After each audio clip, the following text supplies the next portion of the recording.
বয়সে যতটুকু আমি পেয়েছি এটা আলহামদুলিল্লাহ অনেক বেশি আল্লাহর কাছে আমি অনেক শুকরিয়া আদায় করি।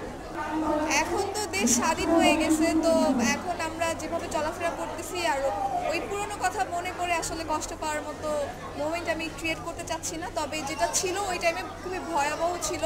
আর যদি দেশ স্বাধীন না হতো তাহলে আমার লাইফের জন্য অনেক রিস্ক ছিল। এটা আপনারা সবাই অলমোস্ট বুঝতে পারতেছেন কী ধরনের রিস্ক হতে পারে। আমরা অলরেডি যখন স্বৈরাচার পতন হয়েছে তখন আমরা জানতে পেরেছি বিভিন্ন মাধ্যমে যে স্বৈরাচার আসলে কেমন ছিল, তার আমলে এই 17 বছর কী কী হয়েছে, বিনা দোষেও সত্য কথা বলতে গিয়েও মানুষ কেমন শাস্তি পেয়েছে। তো আমরা যখন সম্মুখে ছিলাম একদম ফ্রন্টে, আমাদের কি হতে পারতো এটা সবাই আন্দাজ করতে পারে, বলার কিছু নেই।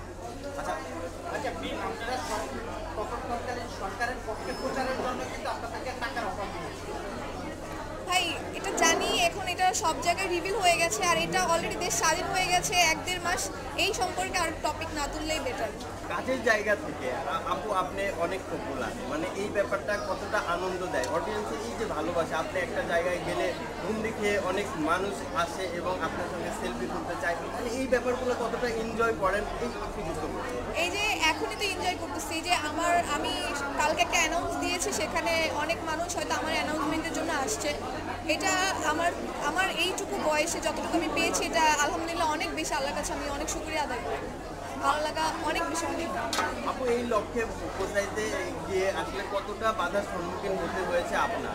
কারণ খুব অল্প সময়ে আপনি অনেক তুমুল এটা অনেক বড় স্টোরি, বললে শেষ হবে না। এই শর্ট টাইমের মধ্যে এটা বলা সম্ভব না।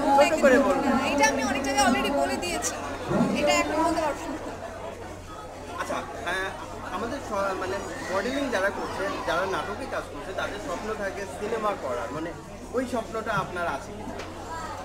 ইনশাল্লাহ আমি আরও বড় হই, আরও নিজেকে আরও অনেক কিছু শেখাতে হবে, নিজেকে আরও ক্রিয়েটিভ করতে হবে, আরও অনেক কিছু শিখতে হবে। তারপর এখন আমি অনেক ছোট। বিকল্প অফার পেয়েছেন কিনা সিনেমা? হ্যাঁ পেয়েছি।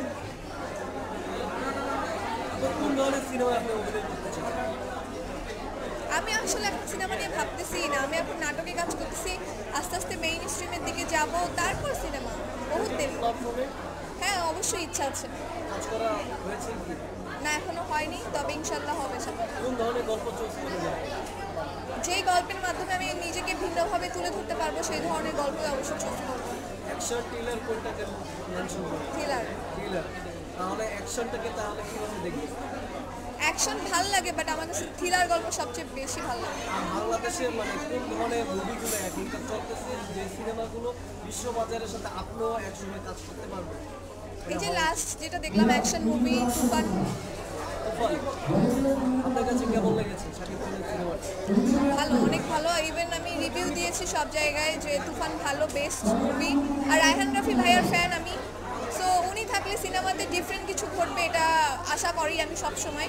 আমার মনে হয় ওনার যারা ফ্যান তারাও আশা করে।